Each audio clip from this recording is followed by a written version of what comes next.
So welcome back, guys, to another video, and today I'm going to be doing a review of a featured film, animated feature film, of Batman's The Killing Joke. Now, if you guys are big Batman fans like me, you guys know the importance and the significance of this graphic novel, The Killing Joke. And there's a reason, because at that time, when The Killing Joke came out, it brought Batman back to that dark and grittiness that, you know, we wanted back in the 60s, that we remember, you know, prior.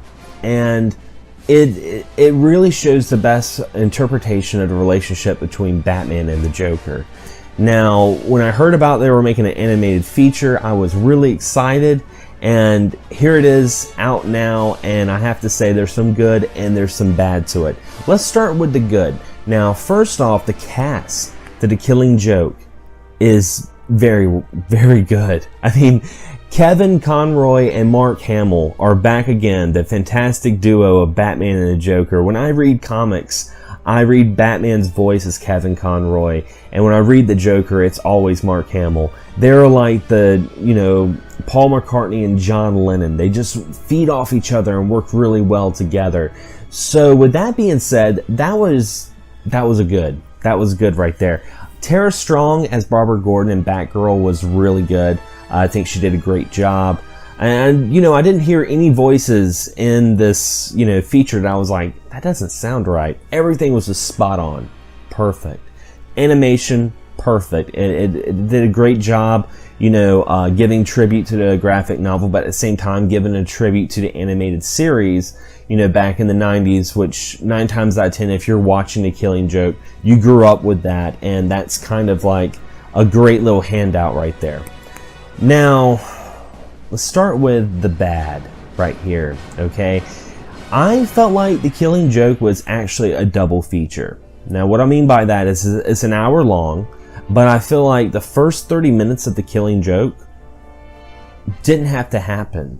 I felt like it was put in there for some reason. I think they were trying to build a backstory with Batgirl to kind of make the events that happened to her in the second half more meaningful. Because, you know, it starts off with, you know, your stereotypical, you know, car chase, and she's out there trying to catch these mob bosses and stuff like that. And you find out that there's an individual named Paris France who's an upcoming crime lord, who is the nephew of another crime lord. And he gets very personal with Batgirl, and Batman sees that. He sees the, you know, conflict relationship that they have, very similar to him and the Joker. So what he does is he's, you know, tells her, you're too young, you're too green, you need to get off this job. And of course, her being a little younger and being rebellious, she doesn't listen. They get in, you know, a lot of conflict with that. Meanwhile, you have Paris France still doing head games with her. And then for some reason, Batman and Batgirl end up having sex.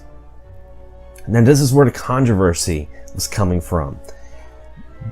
I don't agree with that scene for one reason only. Because Batman, to me, was like a father figure to Dick Grayson, Jason Todd, Tim Drake, Barbara Gordon, and, you know, the various other members of the Bat family.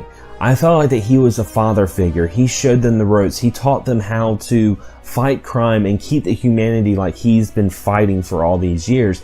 So to see that happen, I was just kind of like, this is kind of odd. And I understand, you know, in the Batman Beyond movie, Return of the Joker, Barbara Gordon does kind of hint that maybe her and Batman had a little thing for a little while.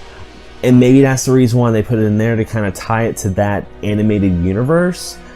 But it was just completely, in my opinion, it was kind of like bad taste, and it was just kind of unnecessary. And, you know, you had the scenes where, you know, she's Barbara Gordon, she's talking to her, like, gay friend, and they're having little gossips about, you know, men, and she's talking about Batman, but he doesn't know. And that part was just really, really weird. It was really weird. And it made Batman look like a total, like, fuckboy. Total fuckboy. Because, you know, after they had sex, he wouldn't return her calls. You know, he hit it and quit it and just wouldn't talk to her. And, you know, and the fact that she's Barbara Gordon, she's Commissioner Gordon's daughter. You know, Commissioner Gordon is Batman's, like, best friend, you know, and he screwed his daughter. It's just I'll just leave it at that. I'll leave it at that. So that part right there was okay. I felt like as a separate movie, it would have done great, but had nothing to do with The Killing Joke. Now, the last 30 minutes of The Killing Joke was The Killing Joke to a T, and it was amazing. Seeing the conflict of Batman with his own sanity, trying to help out Commissioner Gordon, find Commissioner Gordon, seeing the events of what happened to Batgirl, and Joker just trying to prove a point, trying to justify his own insanity, because you see this backstory and you kind of sympathize and understand why the Joker is who he is, and see the conflicts that Batman goes through with it. That's why The Killing Joke is such a great graphic novel, and that's why the last 30 minutes is a definite thumbs up.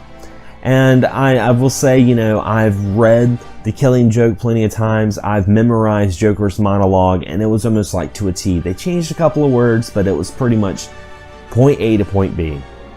Loved it. Loved it. So if I had to give The Killing Joke a rating, you know, 1 out of 10, I would give it an 8. And the only reason why I'd give it an 8, even though it's got great animation, great voice cast, the story itself was okay, but that's where it kind of falls. The first 30 minutes I felt like was just completely unnecessary. Last 30 minutes though was completely amazing. But that's my review, guys. Be sure to leave a comment below. I'd love to hear from you if you guys have seen this movie. What's some of your thoughts about it? I'd love to discuss it with you. As always, thanks for watching, thanks for subscribing, and as always, happy gaming. Can't get enough of Access Gaming Podcast? Be sure to check out our audio podcast on Podomatic.com. You can also subscribe to us on iTunes. And if you have a YouTube channel or podcast you'd like to share, be sure to check us out on Facebook on our group page and join the community. As always, guys, thank you so much for all the support, and happy gaming.